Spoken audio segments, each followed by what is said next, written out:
Hey, before we get started, just want to let you guys know about my comic Dark Phantom. Issues 1 through 4 are available now on Gumroad, with issue 4 coming to Comixology in a few weeks. We've been working really hard on it, and I hope you guys enjoy it. Thanks, and let's get on with the video. Hey, welcome to Class Act Media. I'm Jack, and I want to talk about another PBS Kids show that I watched as a kid, because what better time than now to reminisce on the good old days. Today, I want to talk about Cyberchase, and we don't need to be seeing that. Anyway, if you didn't grow up watching it, Cyberchase is a Canadian animated show that started in 2002 and lasted until 2019? Seriously?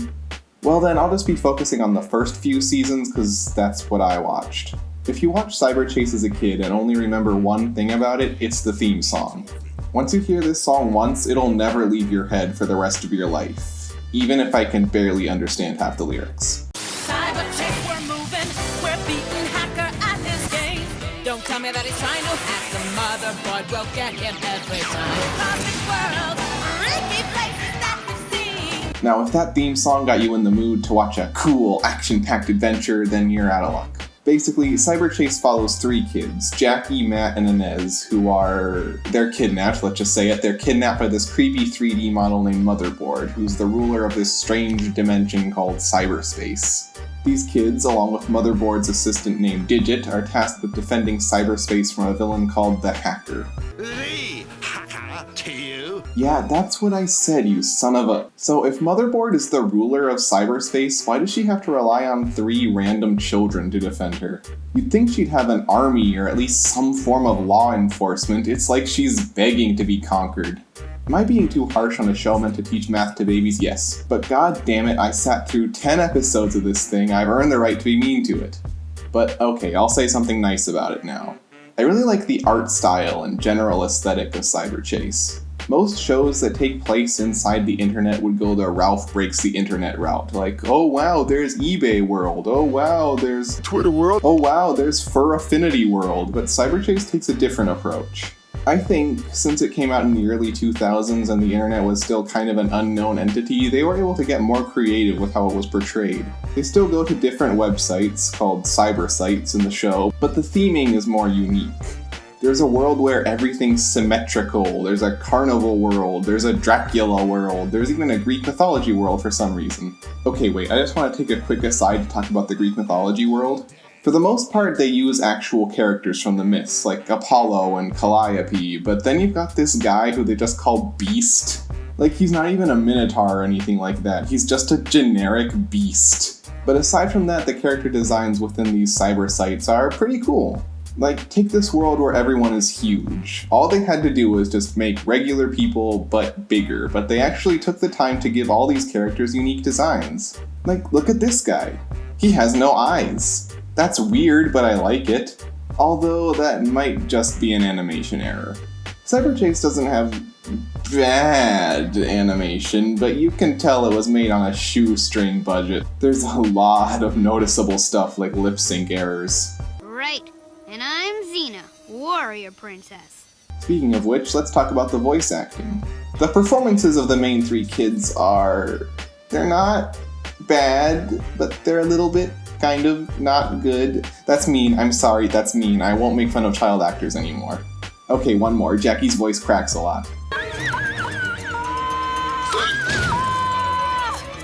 This way! Okay, now I'm done for real. Cyberchase actually has a couple big names in its cast, though. Hacker is voiced by Christopher Lloyd, which sounds impressive until you realize he does a lot of stuff. He's still good here, though. He's got a voice made for playing over-the-top villains.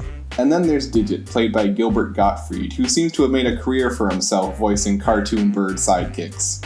Okay, I just want to voice a major problem I have with Digit, and that's that he's a bird. Like, it's clear that someone just drew the design and thought, oh wow, that's fun, we'll put a fun little bird character in our show, but then did not think through the consequences of their actions. Because Digit is a bird, he has the ability to fly, which makes him way too useful in way too many situations. So they have to constantly handicap him, like, oh wow, I sprained my wing, guess I can't fly, but no! Because they gave Digit a second method of flight using the propeller on his tail. And they usually just ignore that one. He only remembers he has that ability when it's convenient to the plot. That's a big problem with this show. There are a lot of plot conveniences. In the first episode, the kids beat Hacker by complete accident when he gets crushed under a random freak avalanche. And that's not even the worst of it. There's a scene later where they need to travel down a river and Didit just has a raft. No explanation, he just has a raft. And then in another episode where they need someone to go through a tiny crack in some rocks, Didit just pulls out a smaller version of himself named Widget with absolutely no setup or foreshadowing. Well, hey, I see you pulling up the end of Dark Phantom number 4 as a gotcha. I see you doing that. And you're right, but where do you think I learned that sort of bad habit? Who taught you how to do this stuff? You, alright? I learned it by watching you. On top of all the narrative conveniences, this show is also... it's very boring. Like, certain episodes of Cyberchase are some of the most frustrating things I've ever had to sit through. Like, take the episode Less Than Zero. In this one, the entire government of cyberspace is being held hostage by Hacker in this building. You'd think this should be the highest stakes episode of the show, but all that happens is the kids are told which floor the council is on. Then they go to that floor. Then it turns out they've been moved to a different floor. Then they go to that floor.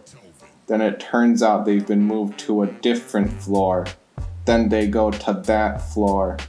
Then it turns out they've been moved to a different floor. Repeat for 20 minutes.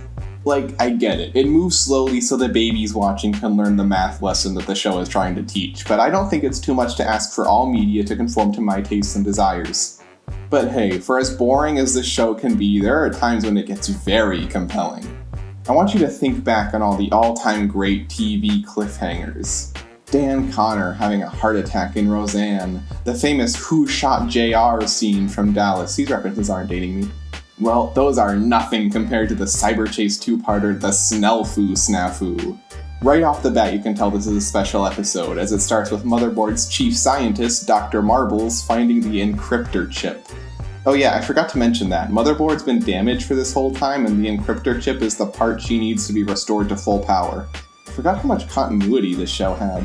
Anyway, Dr. Marbles somehow gets intercepted and the chip ends up on this shady auction website, and the kids have to earn enough Snellfoos, cyberspace's currency, to outbid Hacker. Okay, a couple things. One, I wonder how much a Snellfoo was worth on the dollar if the most valuable item in the universe only sells for 500 of them. And two, isn't Motherboard the ruler of cyberspace? Shouldn't she have the ability to confiscate the encryptor chip from the auction? I guess cyberspace is a libertarian capitalist utopia. Anyway, the kids of course outbid Hacker for the chip, but when they try to give it to Motherboard, they find out that this was all part of Hacker's plan to take over cyberspace. I swear, the image of the 3D model of Hacker has been burned into my memory. This is honestly one of the most memorable scenes from any TV show I've ever watched. Of course, I remember it being much more epic and high stakes when I was a kid, but that's nostalgia for you.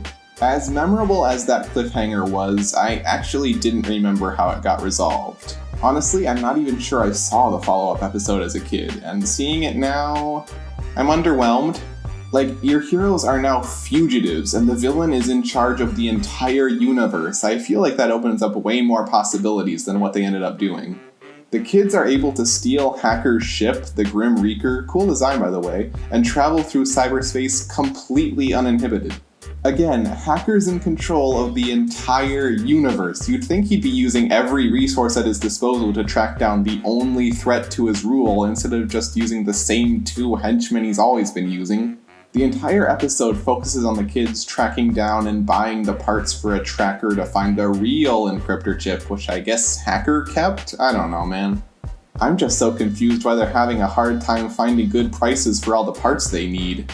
I get that it's trying to teach kids about money management, but if Hacker is so evil, you'd think these people would be willing to take a slight loss in order to get him out of power. Well, like I said, libertarian capitalist utopia. Also, hold on, I'm still confused about the value of a Snellfoo. The most valuable item in the universe goes for 500, but the cheapest circuit board on the market costs 52 Snellfoos? I'm so confused. Put better thought into your world building show for babies from the 2000s. Okay, I'm almost done, but I need to at least touch on these segments at the end called Cyberchase for Real. These are exactly what they sound like, live-action segments made to hammer in the math lesson of each episode. Although I won't be talking about these segments too much, since the Amazon Prime release cuts most of them out for some reason. Seriously, every episode is supposed to have a for real segment, but of the 10 I watched, only 2 had one. This is why you should always buy physical media, folks. I remember that there was a decent rotating roster of characters that would star in these segments, but the 2 I saw both featured Harry, a man who looks like an adult toddler. I don't have much to say about these beyond, I wonder how they got that shot. Look, even as a kid, I was kind of embarrassed to be a fan of Cyberchase, but looking back on it now, I actually see why it lasted as long as it did. It may not appeal to my age group, but it definitely had a lot of imagination, and I can see why it appealed to kids for so long. Just please tell me the value of a snafu. That's gonna drive me crazy. Hey, I thought I might start talking during these end screens, because that's apparently good for analytics. If you like the video, consider subscribing and ringing the bell for notifications. If you really like me, check out my Patreon, and if you want updates on future videos, follow me on Twitter at @ClassAct_media, because @ClassActMedia was already taken. Links to everything are in the description. I'll see you guys later.